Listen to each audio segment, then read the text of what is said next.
400 children and crop in the field.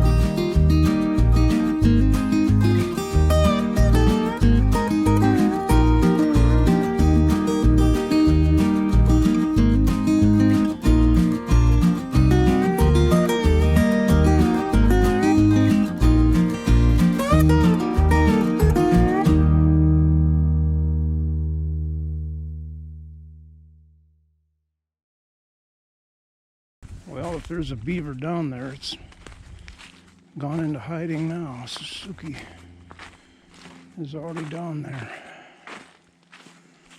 And once again, I didn't think about having her sit way back. There she is.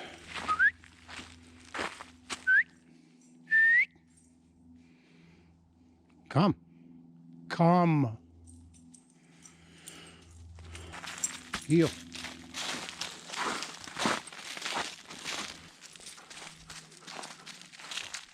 Sit. You stay. You stay.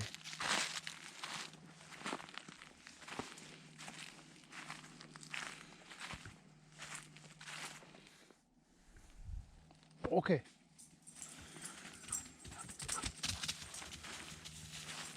Frozen over. I don't see an air hole.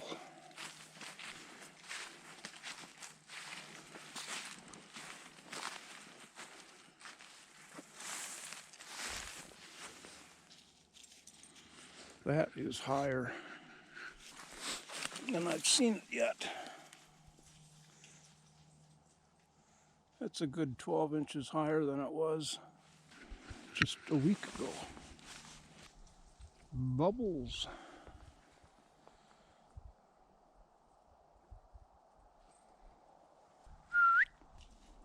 Good girl. I don't want you tangling with coyotes, because there's always, hey, you stay here. Come on. Because there's always 4 or 5 or 6 of them. That's how they overpower their prey.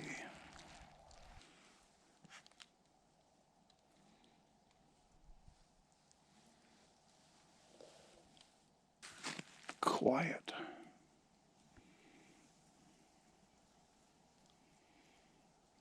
I wonder how the beavers managed to miss that big popple.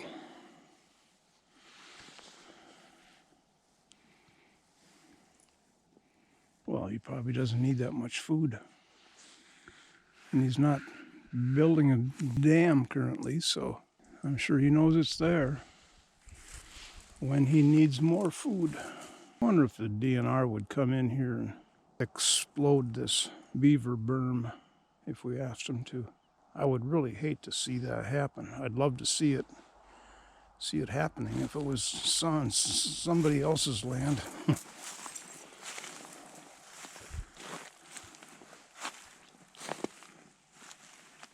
The beaver's got to be living right under us. God. Oh. How many ways is there to trip out here?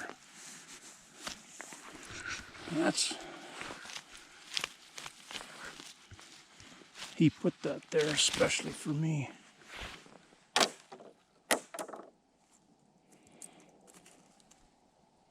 Well, that's fun.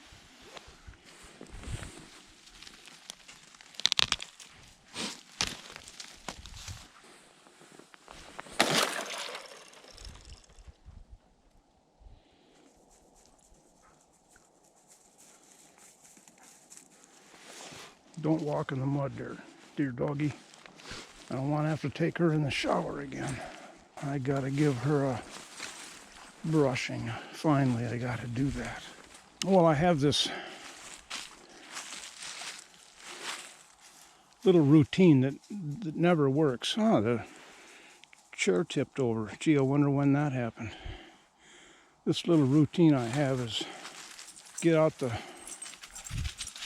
brushes, 3 or 4 of them, lay them prominently on the eating bar so I can't miss them. And that will remind me, oh yeah, I gotta brush Suki. They've been laying there for a week now. Same with the vacuum. Get it out, set it right smack dab in my way so I can't miss it, but I can easily walk around it for a week or 2 before I finally think, you know, I should vacuum. Oh, there's a vacuum. Yeah.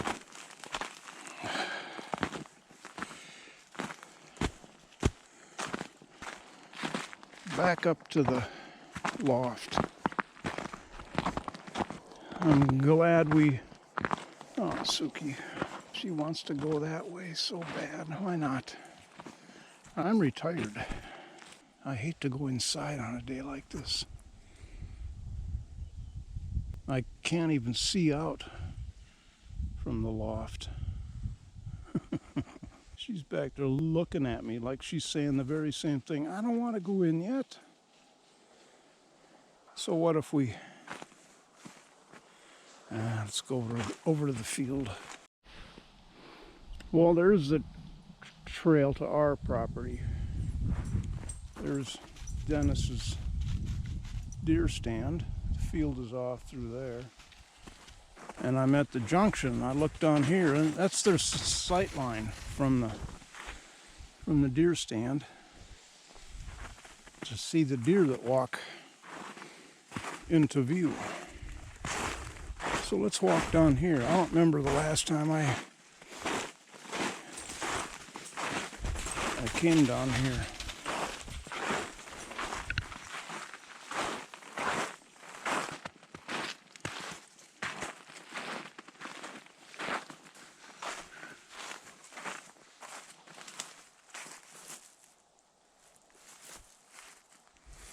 Look at the fluff. Cattail fluff.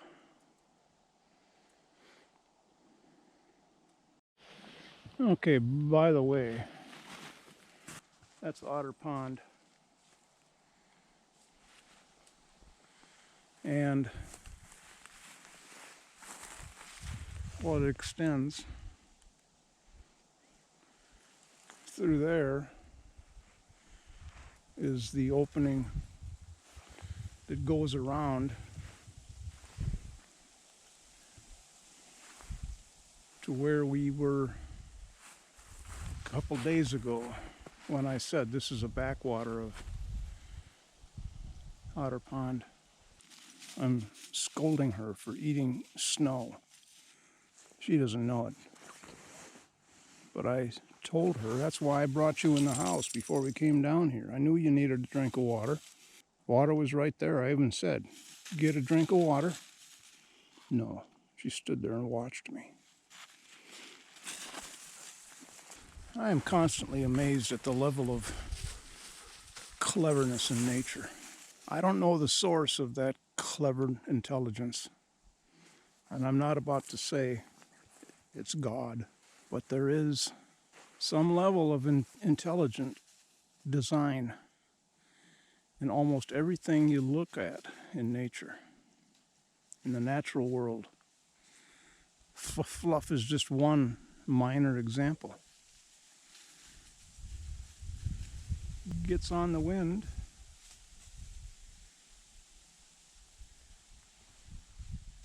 and lands somewhere else.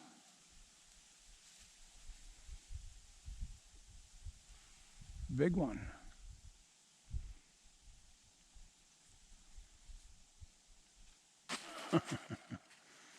It's a cute tree with a swag belly or hunchback. I'm coming. I don't know if I've mentioned this, but Suki's at the point now. I have to pick her up, get her up on the bed. She's heavy, oh man. 60 pounds, roughly. That weight combined with my gimpy right shoulder, it's all I can do, barely to lift her now. Call her over so she's facing to my left, right in front of me. And I learned many years ago that the proper way to pick up a dog is not by the scruff of the neck, all right? You get one arm against her chest. The other arm you can get below her butt. The legs are also inside, and you lift her up using your knees.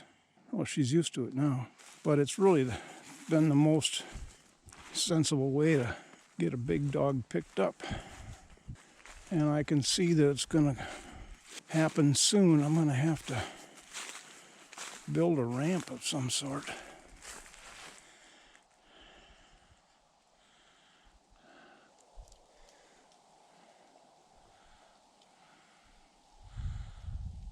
I don't know what kind of oak that is. I can't see the leaves too well.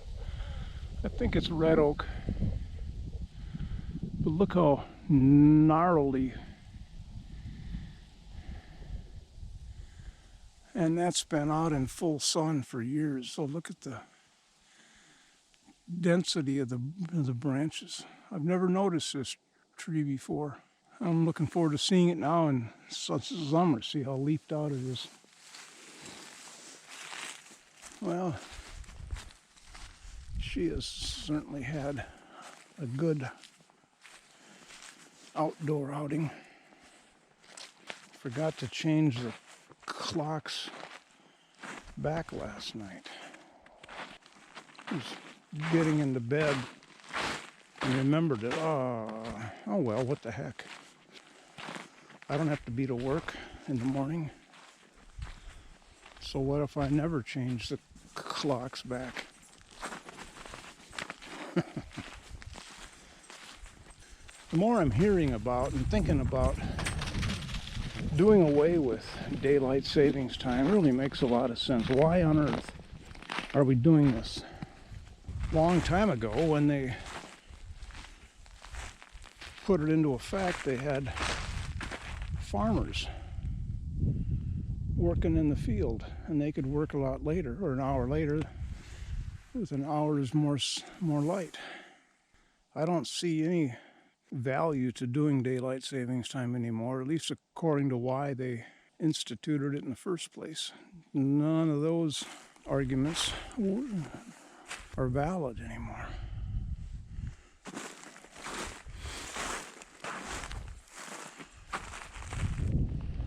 I'm looking due north at our property. I wonder how far down the Turtle Trot Trail is.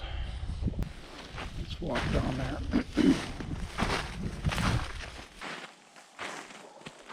I was thinking yesterday when I was walking along Turtle Trot Trail, wouldn't it be fun to open up a trail from somewhere halfway between the ends of Turtle Trot Trail and opening it up to access his property.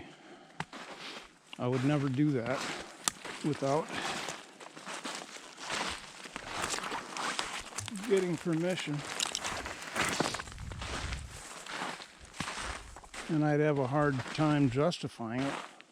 For what reason would I want to open up a trail from our property to his property?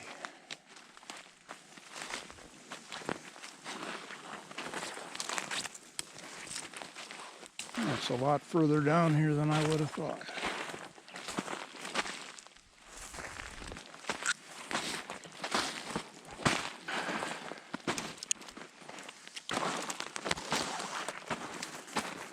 It's right in there.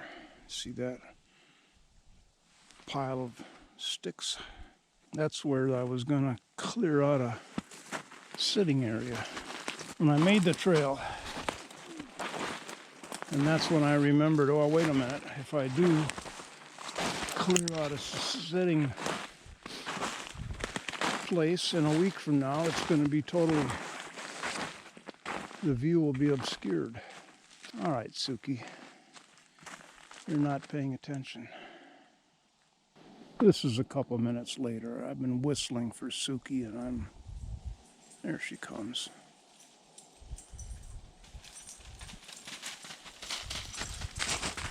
I was getting ready to start using the F word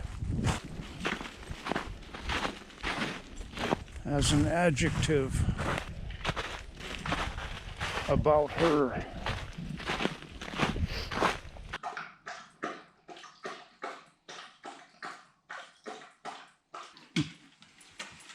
Was that good? Good water? You look like a moose. Just raised your muzzle out of the swamp. Yeah, good girl.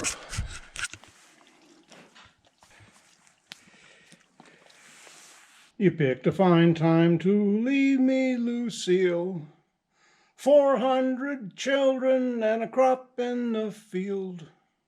How long ago was that? Kenny Rogers, God Almighty, I think.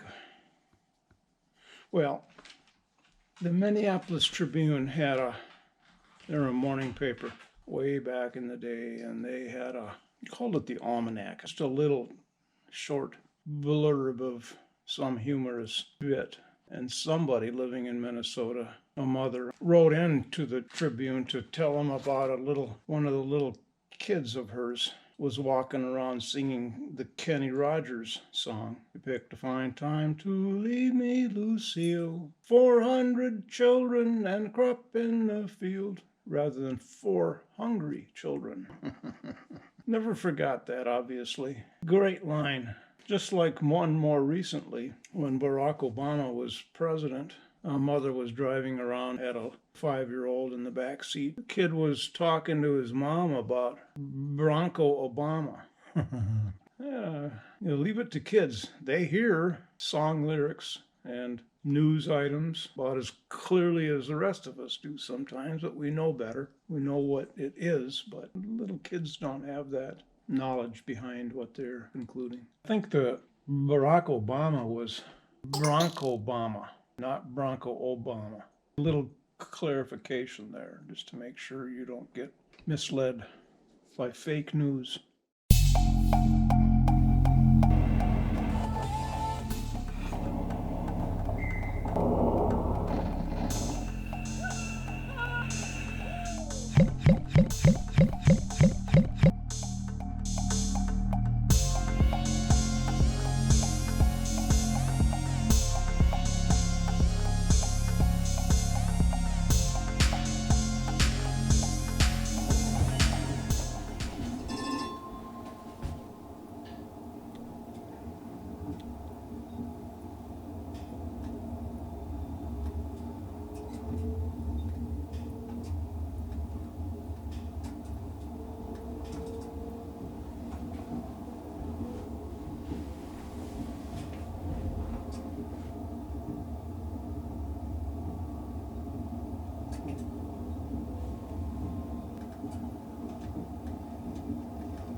That's it for this time.